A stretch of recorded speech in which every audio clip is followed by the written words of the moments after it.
Benito Juárez García nació en San Pablo Gueletao, Oaxaca, el 21 de marzo de 1806. Sus padres, los campesinos indígenas Marcelino Juárez y Brígida García, fallecieron cuando Benito tenía 3 años de edad, por lo que fue criado por sus abuelos y trabajó como pastor hasta los 12 años. Entonces partió rumbo a la ciudad de Oaxaca para trabajar y estudiar. Con mucho esfuerzo se tituló de abogado en 1834 y empezó a trabajar defendiendo a los indígenas. Paralelamente, enseñó en el instituto y logró ocupar puestos importantes en Oaxaca. Se casó con Margarita Maza, hija de la familia para la que trabajaba.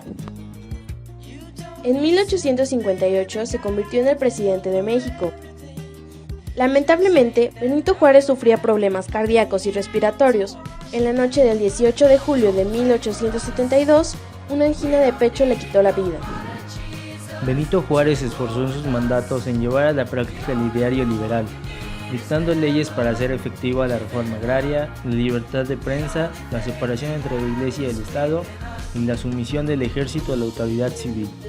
Pese a que pocas de sus realizaciones fueron duraderas, su entrega a unos ideales de justicia social es justamente apreciada, y la historiografía lo reconoce como la figura capital del liberalismo mexicano en el siglo XIX. Su oposición al Tratado de Guadalupe Hidalgo, por el que México perdió vastas zonas de su territorio en favor de Estados Unidos, encontró cauce en las filas liberales y en la defensa de un proyecto federalista. Sus disposiciones legislativas, que inspiraron la Constitución de 1857 de corte liberal, motivaron la reacción de los conservadores, quienes se pronunciaron el año siguiente en el Plan de Tacubaya. Comonfort pactó con ellos, dio un golpe de Estado y encarceló a Juárez, lo cual fue el detonante del conflicto civil llamada la Guerra de Reforma.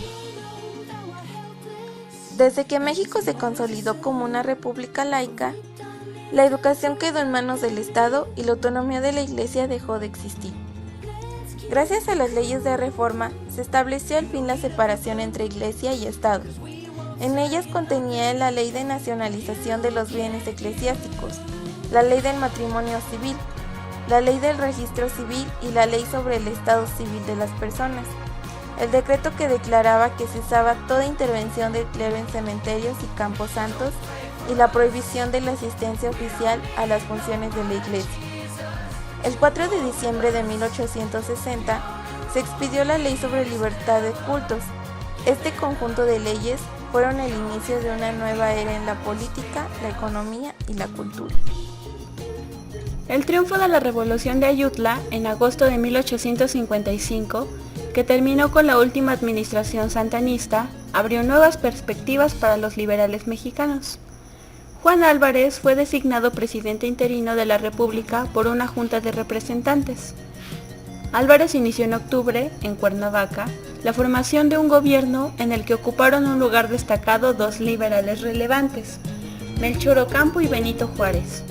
Este último, que después se convertiría en presidente de la República Mexicana, consideraba que el modelo que más le beneficiaba a México era el estadounidense, a diferencia de los conservadores con el modelo europeo.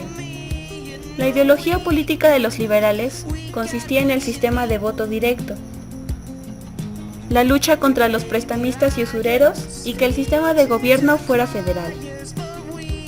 Los liberales en México tenían un programa propositivo de gobierno que ciertamente se radicalizó durante la Guerra de Reforma.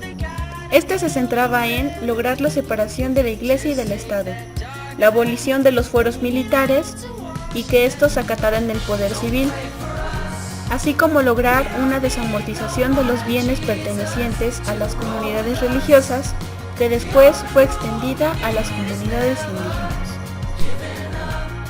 El padre del liberalismo clásico fue Adam Smith, en cuya obra Investigación sobre la naturaleza y causa de la riqueza de las naciones de 1776 plantea: el Estado no debe intervenir en economía, solamente actúa como garante de la seguridad y la justicia. El mercado como la mano invisible y que debe dejarse en manos de la ley de la oferta y la demanda. Nos habla acerca de una libertad económica para competir con otras empresas, para determinar el precio de los productos y para contratar o despedir a los trabajadores. Algunos autores del liberalismo económico son Adam Smith, Robert Malthus, David Ricardo y John Stuart Mill.